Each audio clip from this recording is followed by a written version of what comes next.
മുക്കുട്ടുതറ ജസ്ന കേസിൻ്റെ അന്വേഷണം CBI നടത്തുകയാണ്. അന്വേഷണം ഇതുവരെ എങ്ങും എത്തിയില്ല. ഇപ്പം കേരള ഹൈക്കോടതിയിലെ ജസ്ന കേസിലെ ജസ്നയോടൊപ്പം കോളേജിൽ പഠിച്ച ഒരു വിദ്യാർത്ഥിയെ CBI നിരന്തരം ശല്യം ചെയ്യുന്നു എന്ന് പറഞ്ഞ അദ്ദേഹം കോടതിയിലെ സംരക്ഷണം ആവശ്യപ്പെട്ടു. നിരപരാധിയെ തന്നെ നിരന്തരം പീഡിപ്പിക്കുകയാണ് CBI. അത് ജസ്റ്റിസ് PV കുഞ്ഞികൃഷ്ണൻ്റെ ബെഞ്ചിലാണ് അദ്ദേഹം പരാതി കൊടുത്തത്. തനിക്ക് ഇപ്പോൾ ജോലിക്കൊന്നും പോകാൻ പറ്റുന്നില്ല, 2 പ്രാവശ്യം ജോലി നഷ്ടപ്പെട്ടു, കാരണം നിരന്തരം CBI DYSP തന്നെ പീഡിപ്പിക്കുകയാണ്. അതാണ് ഹൈക്കോടതി അദ്ദേഹം ഒരു പരാതിയുമായിട്ട് ചെല്ലാൻ കാരണം. അതിൽ നിന്ന് ഒഴിവാകണം, മാനസിക സംഘർഷമുണ്ട്, ജോലികൾ നഷ്ടപ്പെടുന്നു, സ്വസ്ഥമായിട്ട് ഇരിക്കാൻ പറ്റുന്നില്ല. DYSP നിരന്തരമായിട്ട് തന്നെ ചോദ്യം ചെയ്തുകൊണ്ടിരിക്കുന്നു. തൻ്റെ മൊബൈൽ ഫോൺ വേണമെന്ന് പറഞ്ഞ് അത് കൊടുത്തു, അത് പരിശോധിച്ചു. അദ്ദേഹത്തിനെ സ്വമേധയാ തന്നെ പോളിഗ്രാഫിനും ബ്രെയിൻ മാപ്പിങ്ങിനും വിധേയമാക്കിക്കൂ എന്ന് പറഞ്ഞു, അതും വിധേയമാക്കി. ഗുരുതരമായ മാനസിക പ്രശ്നം തനിക്കുണ്ട്, അതുകൊണ്ടാണ് ഹൈക്കോടതി സമീപിച്ചത്. താൻ ഇതിനകത്തൊരു കുറ്റവും ചെയ്തിട്ടില്ല, തനിക്കിതേപ്പറ്റി അറിയില്ല. ഇതാണ് അദ്ദേഹത്തിൻ്റെ ഡിഫൻസ്. എന്തായാലും കോടതി ചില നിരീക്ഷണങ്ങൾ നടത്തി ഇക്കാര്യത്തിൽ. കാരണം ഹർജിക്കാരനെതിരെ ചില സാഹചര്യങ്ങൾ CBI ഹൈക്കോടതി ചൂണ്ടിക്കാണിച്ചിട്ടുണ്ട്. അത് കേസിൻ്റെ അന്വേഷണത്തിന് ആവശ്യമാണ്, അത് അവരന്വേഷിക്കും, അതിന് തടസ്സമൊന്നുമില്ല, അത് അന്വേഷണത്തിൽ സഹകരിക്കണം. അദ്ദേഹത്തിനെ അനാവശ്യമായിട്ട് ഹറാസ് ചെയ്യരുത്, അദ്ദേഹത്തിൻ്റെ പ്രയർ അതായിരുന്നു. കാരണം ഈ കേസുമായിട്ട് ബന്ധപ്പെട്ട് തന്നെ നിരന്തരം ഇവർ ചോദ്യം ചെയ്യുന്നു.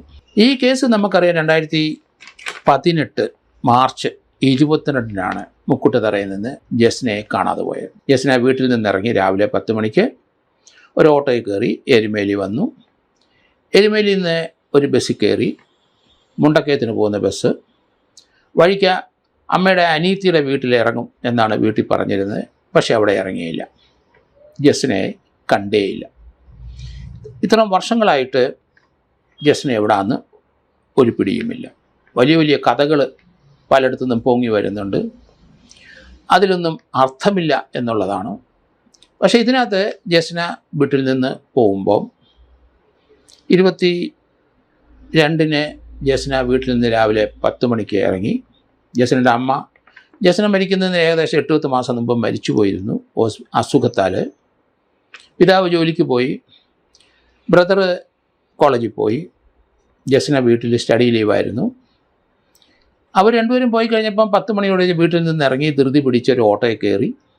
ഓട്ടോക്കാരനെ CBIയും ലോക്കൽ പോലീസും ഒക്കെ ചോദ്യം ചെയ്തിട്ടുണ്ട്. എരുമേലി വന്നു. അമ്മയുടെ അനിയത്തിയിലെ വീട്ടിൽ പോകുന്നു എന്ന് പറഞ്ഞാണ് പോയത്. പക്ഷേ അമ്മയുടെ അനിയത്തിയുടെ വീടിൻ്റെ അവിടെ ഇറങ്ങിയില്ല. സാധാരണ അവരെ വിളിച്ചു പറയും. അവിടെ ഇറങ്ങുമ്പോൾ അവർ കാറുമായിട്ട് വന്ന് പെൺകുട്ടിയെ അവരുടെ വീട്ടിലേക്ക് വിളിച്ചുകൊണ്ട് പോകും. പക്ഷേ അന്ന് അതവിടെ ഉണ്ടായില്ല, വീട്ടിൻ്റെ അവിടെ ഇറങ്ങിയില്ല. മുണ്ടക്കയത്തിനുള്ള ബസ്സേ കയറി എന്നുള്ള കാര്യത്തിൽ കൺഫേംഡ് ആണ്. വഴിക്ക് എവിടെ ഇറങ്ങി എന്നൊരു പിടിയില്ല. ബോഡി ഇദ്ദേഹം മരിച്ചുപോയി എന്നാണ് കരുതപ്പെടുന്നത്. അതിലേക്ക് ഈ കേസിൻ്റെ അന്വേഷണം ലോക്കൽ പോലീസിൽ നിന്ന് CBI ഏറ്റെടുത്തു. അതിനുശേഷം ആ കേസിൻ്റെ അന്വേഷണം എങ്ങും ചെന്നെത്താത്തതുകൊണ്ട് CBI അത് ക്ലോസ് ചെയ്തു. അന്വേഷണം ക്ലോസ് ചെയ്ത് കഴിഞ്ഞ് അതിൻ്റെ ഫാക്ചർ റിപ്പോർട്ട് CBI കോടതി തിരുവനന്തപുരം CGM കോടതിയിൽ അത് സമർപ്പിക്കുകയും ചെയ്തു. ജസ്നയുടെ പിതാവ് അതിനെതിരെ ആക്ഷേപം കൊടുത്തു. ചില ആൾക്കാരെ തനിക്ക് സംശയമുണ്ട്, അവരെ പറ്റിയുള്ള വിവരങ്ങൾ, കേസിൽ ചില ലീഡ് കിട്ടാൻ സാധ്യതയുള്ള കാര്യങ്ങൾ എൻ്റെ കയ്യിലുണ്ട്, ചില എവിഡൻസുകളുണ്ട്. അത് കോടതിയിൽ രഹസ്യമായി ഹാജരാക്കി. അതോടെ കോടതി അത് പരിശോധിച്ചു. CBI ക്ലോസ് ചെയ്ത ജസ്ന കേസ് ഓപ്പൺ ചെയ്തു. വീണ്ടും അന്വേഷണം നടക്കുകയാണ്. ആ അന്വേഷണത്തിൻ്റെ ഭാഗമായിട്ടാണ് എരുമേലിയും പരിസരവും, അതുപോലെ തന്നെ ജസ്നയുടെ കൂടെ പഠിച്ച ഇടുക്കി ഉപ്പുകണ്ടം സ്വദേശി TU അരുണെ അവർ ചോദ്യം ചെയ്തു. അവിടെ ഇടുക്കി തന്നെയുള്ള ചില വിദ്യാർത്ഥികൾ ഒപ്പം പഠിച്ചവരെയും ചോദ്യം ചെയ്തിട്ടുണ്ട്. പക്ഷേ അരുണിനെ കർക്കശമായ രീതിയിൽ അവർ ചോദ്യം ചെയ്തു. നിരന്തരം ചോദ്യം ചെയ്ത് താൻ നിരപരാധിയാണ്, തനിക്ക് ഇതിനകത്ത് ഇൻവോൾവ്മെൻ്റ് ഒന്നുമില്ല, സ്വമേധയാ അന്വേഷണത്തിന് സഹായിച്ചു, താൻ പോളിഗ്രാഫും ബ്രെയിൻ മാപ്പിങ്ങിനൊക്കെ സഹകരിച്ചു. ഹൈക്കോടതി ഇപ്പം ഒരു നിരീക്ഷണത്തിൽ CBIയുടെ കൗണ്ടർ അഫിഡവിറ്റൊക്കെ പരിശോധിച്ചപ്പം ചില ഹർജിക്കാരനെതിരെ ചില കാര്യങ്ങൾ, സാഹചര്യങ്ങൾ ഒക്കെ കൗണ്ടർ അഫിഡവിറ്റിൽ അവർ പറഞ്ഞിട്ടുണ്ട്. അതുകൊണ്ട് ഹൈക്കോടതി പറഞ്ഞു കേസിന് സഹകരിക്കണം. അയാൾ പറഞ്ഞ് സഹകരിക്കുന്നതിന് ഒരു ബുദ്ധിമുട്ടില്ല, കേസിന് സഹകരിക്കും. പക്ഷേ താൻ നിരപരാധിയാണ്. ഇതിനകത്ത് CBI കേസ് അന്വേഷണത്തിന് മുമ്പ് ക്രൈംബ്രാഞ്ച് ഈ കേസ് അന്വേഷിച്ചിരുന്നു. ലോക്കൽ പോലീസിൽ നിന്ന് ക്രൈംബ്രാഞ്ച് അന്വേഷിച്ചിരുന്നു. ആ സന്ദർഭത്തിൽ പെൺകുട്ടിയുടെ വീട്ടിൽ നിന്ന് ആ കുട്ടി പോകുന്ന ദിവസം അതിന് ബ്ലീഡിങ് ആയിരുന്നു. മെൻസ്ട്രൽ ബ്ലഡ് എടുത്ത് വെച്ചിരുന്നു വീട്ടിൽ. അതിൻ്റെ തുണി ഇപ്പം കാണാനില്ല. ആ തുണി അവിടുത്തെ ഒരു പോലീസുകാരൻ വാങ്ങിച്ചുകൊണ്ട് പോയി പരിശോധനയ്ക്ക്. പക്ഷേ അത് കോടതിയിലെത്തിയിട്ടില്ല. അതിപ്പം CBI കണ്ടിട്ടില്ല. അങ്ങനെ തെളിവ് അത് വളരെ വൈറ്റലായ ഒരു തെളിവാണ്. കാരണം സാധാരണഗതി കൂടുതൽ ആ കുട്ടിക്ക് ബ്ലീഡിങ് എന്നുണ്ടായി. ആ ഉണ്ടായ സമയത്തിന് ഒരു മാസം മുമ്പ് കുട്ടിക്ക് ചെറിയ ഒരു ബ്ലീഡിങ് ഉണ്ടായി. ഇപ്പോൾ ആശുപത്രിയിൽ പോയിട്ടുണ്ട്. ഒരു ക്രിമിനൽ അബോർഷനുള്ള സാധ്യതയാണ് അത് കാണുന്നത്. സാധാരണ കഴിഞ്ഞ് കൂടുതൽ ബ്ലഡ് ആ മെൻസ്ട്രുവൽ പീരീഡിൽ പോയി, അല്ലെങ്കിൽ ആ കുട്ടി മിസ്സാകുന്ന സന്ദർഭത്തിൽ ബ്ലീഡിങ് ആയിരുന്നു. എന്തായാലും കുട്ടിയെ അവിടെ കണ്ടു ഇവിടെ കണ്ടു എന്നൊക്കെ ചില തൽപര കക്ഷികളായിരിക്കണം അത് സജീവമായിട്ട് അന്തരീക്ഷത്തിൽ നിലനിൽക്കുന്നുണ്ട്. എങ്ങും കണ്ടിട്ടില്ല, ആരും കണ്ടിട്ടില്ല എന്നുള്ളതാണ് സത്യം. അതിന് അപകടം സംഭവിച്ചു എന്ന് തന്നെയാണ് ഞാൻ കരുതുന്നത്. അത് അന്വേഷണം CBI നടത്തിക്കൊണ്ടിരിക്കുകയാണ്. അന്വേഷണത്തിൽ ട്രാക്ക് തെറ്റിപ്പോകാനുള്ള സാധ്യതയാണ്. ആ കുട്ടിയിലോട്ടൊക്കെ ഇപ്പം ഉപ്പ് കണ്ടെത്തിയ ഒരാളെ ചോദ്യം ചെയ്തു നിന്ന് മനസ്സിലാകുന്നത്. അവിടുന്ന് എന്തെങ്കിലും ലീഡ് എടുക്കാൻ ആണോ ഇല്ലയോ എന്നറിയില്ല.